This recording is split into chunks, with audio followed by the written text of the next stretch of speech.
बिस्मिल्लाहिर्रहमानिर्रहीम। नाज़रीन, आज का नुस्ख़ा मैं शुरू करता हूँ। ये नुस्ख़ा उन लोगों के लिए बेहद मुफीद है जो अपनी मर्दाना ताकत को कायम व दायम रखना चाहते हैं और कुश्ता जात से भी परहेज़ करना चाहते हैं। उनके लिए बेहतरीन और बेज़रर और बहुत ही ज़बरदस्त असरात का हामिल नुस्ख़ा है।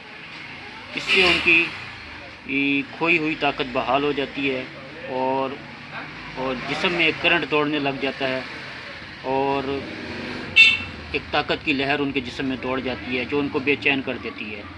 लेकिन उसके लिए अज्जा का खालिस होना और मयारी होना बेहद ज़रूरी है। और इसके अज्जा का मैं आपको तारुफ़ करा देता हूँ। ये आपके पास पड़ी असगन नागौरी, ये देखें, ये इसकी जड़ें। ये आपने अच्छी किस्म की मोटी जड़ें लेनी हैं। जो बिल्कुल बारीक जड़ें होती हैं वो असरात उनके कम होते हैं। ये अच्छी मोटी जड़ें लेनी हैं। ये हो गई असगन नागौरी। दूसरे नंबर पे ये जिनसिंग है। जिनसिंग इसमें सबसे अच्छा आपको बेहतर है कोरिया वाला जिनसिंग आपने लेना है। वो थोड़ा मोटा भी होगा और उसकी खुशबू भी तेज़ होती है। ये जिनसिंग आपने लेना है। ये कोरियन जिनसिंग हो जाए तो सबसे अच्छी बात है। कोरिया का अगर ना मिले तो फिर साइबेरियन भी अच्छा होता है, लेकिन ज़्यादा बेहतर है कोरियन लिया जाए। और उसके बाद तीसरे नंबर पे ये फिलफिल दराज। तो ये तीनों चीज़ें, इनका वज़न मैं आपको बता दूं। ये असगन नागौरी, इसको 30 ग्राम लेनी है आपने, 30 ग्राम। और जिनसिंग जो है ये आपने लेनी है, ये भी 30 ग्राम। 30 ग्राम असगन नागौरी, 30 ग्राम जिनसिंग और 20 ग्राम फिलफिल दराज।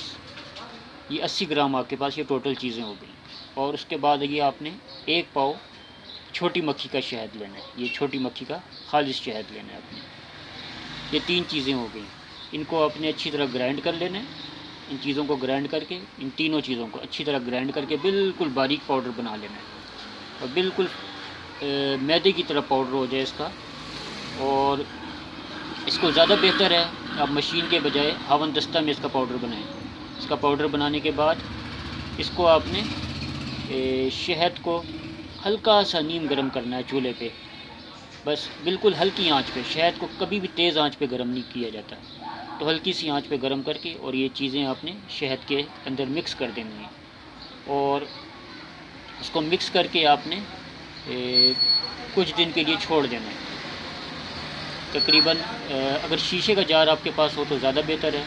शीशे के जार के अंदर इन चीज़ों को महफूज करके आपने तकरीबन 1 हफ़्ता के लिए छोड़ देना है। और अगर आपके पास गंदम पड़ी हो जिसके अंदर दवाई ना वगैरह, कोई केमिकल वगैरह मौजूद ना हो, तो उस गंदम के अंदर आप 1 हफ़्ते के लिए इस शीशे की बोतल समेत इसको डाल दें। उसके अंदर डाल के रख दें, ऊपर से गंदम डाल के रख दें। और 1 हफ़्ते बाद आपने निकाल लेना है और इसको आपने शुरू करना है खाने के लिए। इसको आपने 1 चाय का चम्मच ये आपने माजून खानी है। इसको आपने तकरीबन 40 दिन तक इस्तेमाल करना है। तो इसके बेहतरीन असरात हैं और ये आपको इंशाअल्लाह जवान कर देगी।